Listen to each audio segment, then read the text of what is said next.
আমি যদি আরব হতাম মদিনার ওই পথ, আমি যদি আরব হতাম মদিনার ওই পথে চলিতেন আমার নূরু নবী হযরত। আল্লাহুম্মা জোরে জোরে সাল্লি আলা মাওলানা মুহাম্মদ ওয়া আলা আলি সাইয়্যিদিনা। প্যারা মুসলমান ভাইরা, সময় এসেছে জিহাদ ফি সাবিলিল্লাহ, ঈমান বি রাসূল। মুসলমানের যদি ঈমান থাকে কেউ ক্ষতি করতে পারবে না, আর যদি ঈমান থেকে ফারেক হয়ে যায়, সাপ দেখেছেন মাঝে মাঝে খোলস বদলায়, সাপ খোলসটা পড়ে থাকে রাস্তায়, কত বাচ্চারা পা দেয়, কাটি মারে, মেরে দেয় পা দিয়ে, কিন্তু একবার ফুসকানোতে তো মাল নেই, খোলস। আজ কিছু মুসলমানের মধ্যে শুধু খোলস ঢুকেছে, খোলস ঢুকেছে। ঈমানের চিহ্ন মুসলমান বলে চেনা যায় না। মুসলমানের মধ্যে ইহুদির চর্চা, ইহুদির কাজ কারবার, ইহুদির চলাফেরা, ইহুদির খাওয়া দাওয়া, ইহুদি পানা করছে, আর মানুষের কাছে বলে বেড়াচ্ছে আমি মুসলমান, আমি মুসলমান। বলুন, মুসলমান যারা ছিল, ঈমান যাদের ছিল, তারা এই বদরের ময়দানে গেল, আরো বড় যুদ্ধের মাঠে তারা জীবন দান করেছে, শহীদ হয়ে গিয়েছে, রক্ত দিয়েছে, তবু তারা ঈমানকে ছাড়েনি। বর্তমান যুব সন্ধিক্ষণের মুসলমান আজকের ঈমান ডুবুডুবু, ঈমানের প্রতি আমাদের ডুবুডুবু হয়ে গেল। কোথায় যাবে আপনি? কোথাও যাবার জায়গা নাই। আল্লাহ রাসূল, আল্লাহর হাবিব, দিন দুনিয়ার বাদশা, দয়ার নবী আমার মক্কার জমিনে আসলেন।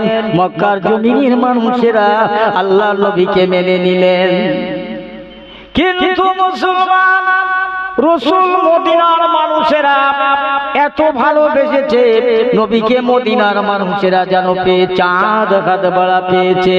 এই মুসলমানের ছেলেরা মেয়েরা, আবার আল্লাহ নবী দিন দুনিয়ার বাদশা, এই দুনিয়ার মধ্যে তামাম উম্মতের জন্য কেঁদেছে, কত না যুদ্ধ করে, তবে ইসলামটাকে এই পর্যন্ত এসেছে, ধর্মটা এই পর্যন্ত এসেছে। যাদের মেহনতে, যাদের কষ্টে মেহনতে দ্বীন পেলাম, শরিয়ত পেলাম, ঈমান রাখার 15 জিনিস পেলাম। আজকে মুসলমানের ভিতরে লাগালাগি, মারামারি, ইসলামটাকে তারা যাচা জিনিস মনে করেছে, তারা কেবলমাত্র মুসলমান বলে দাবি করে। আল্লাহ নবী বললেন, আল্লাহ রাসূল বললেন, একটা মানুষের কাজের দ্বারা, কোতার দ্বারা, একটা মানুষের চলাফেরার দ্বারা একটা মানুষ যদি কষ্ট পায়, ওই মানুষটা আমি রাসূলুল্লাহ আমার উম্মতের দলের মানুষ হতে পারে না। আমার ভাইয়েরা, আজকের মুসলমানকে চেনা যায় না, মুসলমানের সঙ্গে দ্বন্দ্ব দাঙ্গা। আজ দুটো বাচ্চা বদরের ময়দানে তারা মায়ের দোয়া পেয়ে শহীদ হয়ে গেল, ইসলামের দিগন্ত খুলে দিয়ে গেল। বেঈমান আবু জেহেলকে তারা ধ্বংস করে দিল। আবু জেহেলকে বড় বীরে মারেনি, যুদ্ধপতি মারেনি, মেরেছিলেন দুটো বাচ্চারে। মুসলমান, আমার আল্লাহ কাকে দ্বারাই, কার দ্বারা ইসলামটাকে প্রসারিত করে? আমার আল্লাহ কোরাই ভাই জানামার দোস্তেরা, আল্লাহর নবী বলেছিলেন, আমার উম্মতে মুহাম্মাদিরা সাহাবীরা কিয়ামত পর্যন্ত আমার যত উম্মতানি হবে, আমি রাসূলুল্লাহ আমার উম্মতে মুহাম্মাদির জন্য আমি দিনরাত 24 ঘন্টা আমি যেখানে সময় পাই, সুযোগ পাই, ওখানেই বসে কাঁদি। কেননা আখিরি জামানা হবে, শেষ জামানা। ঈমান নিয়ে হাতে করে আগুনের আংরাটা রাখা যত কষ্ট, রাখা যত যন্ত্রণা, তার চেয়ে কষ্ট হবে আখিরি জামানার মানুষদের ঈমান নিয়ে বেঁচে থাকা, কবরে যাওয়া। এটা আমার রাসূলের কথা। দেখুন না, সকালে ঈমানদার, সন্ধ্যে বেঈমান, 1 সেকেন্ড হয় না ঈমান শেষ। আছি কোথায়? আছেন কোথায়? এই সমস্ত উম্মতের জন্য রাসূলুল্লাহ আমার মদিনা শরীফের, মক্কা শরীফ থেকে আবার মদিনায় চলে গেলেন। মদিনায় শুয়ে আছে, আজও পর্যন্ত খাচ্ছে। আমার ভাইরা, আমি কি বলছিলাম? জি আল্লাহকে ভয় করো। এরা আল্লাহকে ভয় করেছিলেন, আল্লাহকে ভালোবেসেছিলেন, ভালোবাসার মতো বেসেছিলেন। আমার তোমার মতো নয়, লোক দেখানো নয়। আল্লাহ বলছে বান্দা তুই কেমন মুসলমান, তুই কি আমার বান্দা, তুই কি করছিস আমি আল্লাহ সব জানি। তুই না জানলে, দুনিয়ার মানুষ না জানলে আমি আল্লাহ জানি। তুই কোথায় যাবি? আমার দুনিয়া ছেড়ে সাত তাবক আসমান জমিন সব যেখানে যা করবি সব আমি আল্লাহ দেখতে পাই। আমার ভাইরা, আল্লাহ রসুল বললেন, আল্লাহর কোরআন বলে দিয়েছেন বাবা তোমরা সোজা হও, মরো মরো, মরার মতো মরো, ঈমানদার হয়ে মরো। এরাই ছিলেন ঈমান নবী রাসূল। এই সমস্ত মুসলমানের জন্য আমার রাসূলুল্লাহ দুনিয়ার বুকে কাঁদতেন। 1 তারিখে সেই মজলিসে বসার লোক হয় না। যে নবীর কান্না ছাড়া, শাফাআত ছাড়া, সুপারিশ ছাড়া আমরা জান্নাত পাবো না, সেই নবীর ভালোবাসার মানুষ নাই, সেই নবীর সামনে দরুদ শরীফ পড়ার মানুষ নাই। কারা জলসায় যাও, ওটা বুড়ো মুরব্বী আর জোয়ান যুবকগুলো, ওরা সব ইদিক উদিক ঘুরছে, ঘুরে ঘুরে বেড়াচ্ছে। সময় চলে যাবে, এ সময় আর আসবে না। দিন চলে যাবে, ও দিন আর আসবে না। বুঝেছেন? তৈরি হও, সোজা হও, সোজা হয়ে যাও, আল্লাহর বান্দা হও, আল্লাহর দাস হয়ে মরো। আহা, আমিরুল মুমিনিন খলিফাতুল মুসলিম হযরত ওমর ফারুক রাদিয়াল্লাহু তাআলা আনহু কথা বলছেন। হযরত আব্দুল্লাহ এসে বলছেন, আব্বুজি ইমাম হাসান হুসাইন আপনাকে একটা ছোড়া কথা বলেছে। কি না আপনাকে বলেছে? এই গোলামের বাচ্চা গোলাম। ওমর বলছে চলো দেখি শুনি।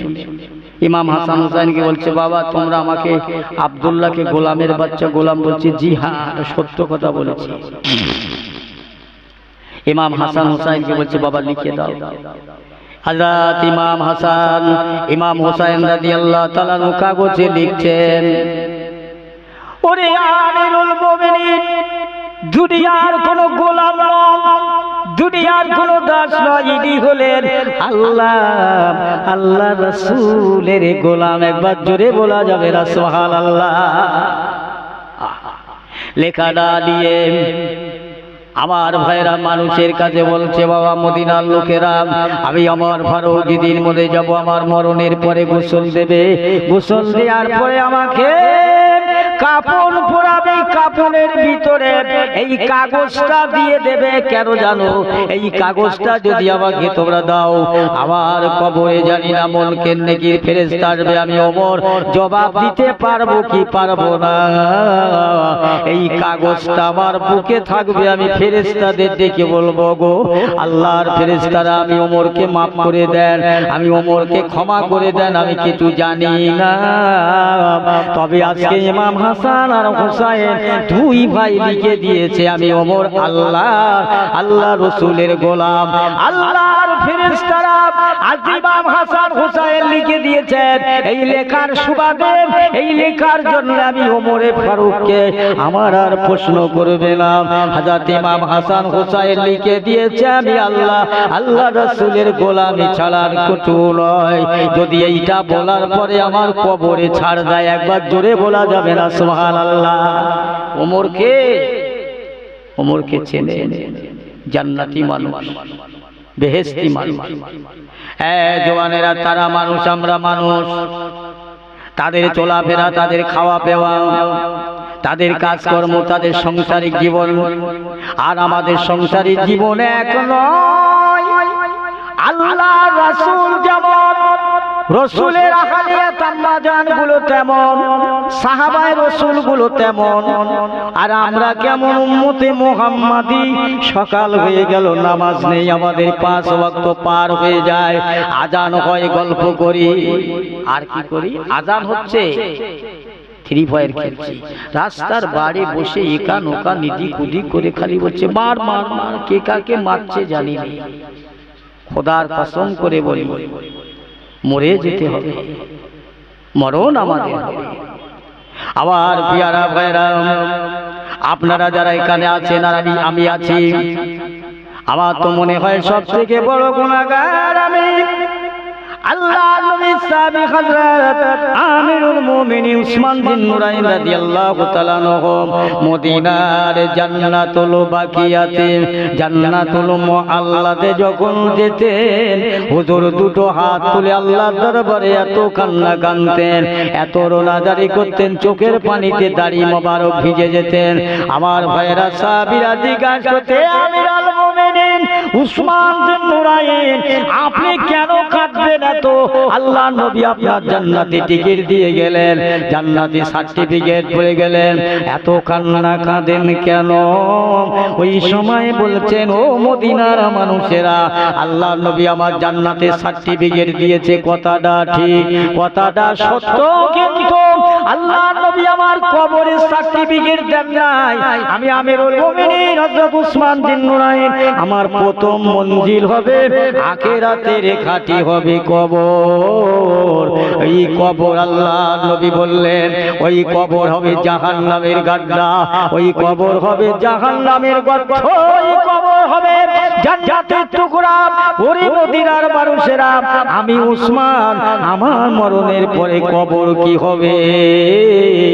ওই কবরে আমার ছেলে মেয়ে বিবি বাচ্চা, দুনিয়ার সহায় সম্পদ, টাকা পয়সা, বিল্ডিং বালা খানা আমার সঙ্গে কিছুই যাবে না। আমি ওমর বড় একা হয়ে, আমি উসমান বড় একা হয়ে যাব। ও মদিনার মানুষেরা, আমার কবরে আমি একা, দুনিয়ায় আছি বেঁচে বহু সঙ্গী সাথী পাই, কবরে একা। এই জন্যে আমার কবর দেখে বড় ভয়ে হয়। মুসলমান মাটি দিচ্ছে, গোরস্থানায় জিয়ারাতে যাচ্ছে, চোখ দিয়ে পানি আসে না, কি করে আসবে?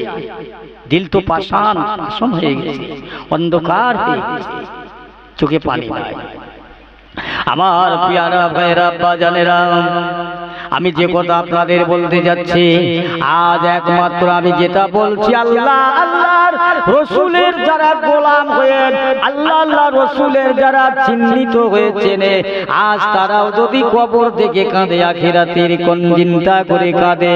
মুসলমান, আমরা তো আল্লাহ নবীকে দেখা লোক নয়, আমরা তো আল্লাহ নবীকেই কষ্ট করা মেহনতের ফল পেয়েছি। ইসলাম পেলাম, টুপি পেলাম, দাড়ি পেলাম, নামাজ পেলাম, রোজা পেলাম, আমার নবীর কষ্ট করা ফল। আজ মুসলমানের যুবকেরা, তোমাদের পর নামাজ নেই, রোজা নেই, হজ নেই, যাকাত নেই, মানুষের সঙ্গে ভালো কথা নেই। আল্লাহর রসুলের মধ্যে এমন আদর্শ, এত মায়া মমতা ছিলেন, আল্লাহ রসুল মায়া মমতায় তার অন্য মানুষেরা ভরে যেতে, অন্য মানুষের দিলটা ভরে যেতে। সে নবীকে দেখলে তারা বড় বড় খাট্টা খাট্টা ঝুনো ঝুনো কাফের গুলো মুসলমান হয়েছে। আমার নবী কারো কাছে ইমানের জন্য তলোয়ার নিয়ে যায়নি, লাঠি বল্লাম নিয়ে যায়নি, গিয়েছিল শুধু কি আদর্শ, আদর্শ। লাকাদ কানা লাকুম ফি রাসূলিল্লাহি উসওয়াতুন হাসানা। আমার আল্লাহ বলে, আমার হাবিবে পিয়ারা আপনি বলে দেন, বলে দেন, আমি আল্লাহ বলছি, তারা জানো আমার রসুলের আদর্শ মার্কা হয়ে যায়। এ আমার হাবিব, আমার রসুলের আদর্শ যারা মানবে, উত্তম মানা হবে, আমার রসুলের সঙ্গে কাল কিয়ামতে হাসর নাসর পাবে। আমার পিয়ারা ভাইয়ের, আল্লাহ নবীর একটা আদর্শের কথা বলি। রসুল আমার বসে আছে, কিছু ইহুদিরা গিয়ে আল্লাহ নবীর দরবারে দাঁড়িয়ে গেলেন, এ মুহাম্মদ, তুমি নাকি নবী হয়েছো, তোমার বাড়ি আমরা একটু খানা খাবো দুটো। সাহাবা হুজুররা বসে রইলেন। সাহাবা হুজুররা চিন্তা করলেন বসে বসে, আল্লাহ নবীকে মনে কষ্ট দিতেও, ঠকাবার জন্য, আল্লাহ রসুলকে লজ্জা দেওয়ার জন্য এসেছে। আল্লাহ রসুলের ঘরে এক শ্বাস দু শ্বাস রান্না হয় না, অতএব এতগুলি মানুষ নবীর বাড়ির মেহমান, এটা হয় না, হতে পারে। হুজুর জলসে আসছে না? নারায়ে তাকবীর, জোরে বলেন নারায়ে তাকবীর। সিলসিলায়ে ফুরফুরা শরীফ, সিলসিলায়ে ফুরফুরা শরীফ, জনাব পীর সাহেব হুজুর কিবলা, জনাব পীর সাহেব হুজুর কিবলা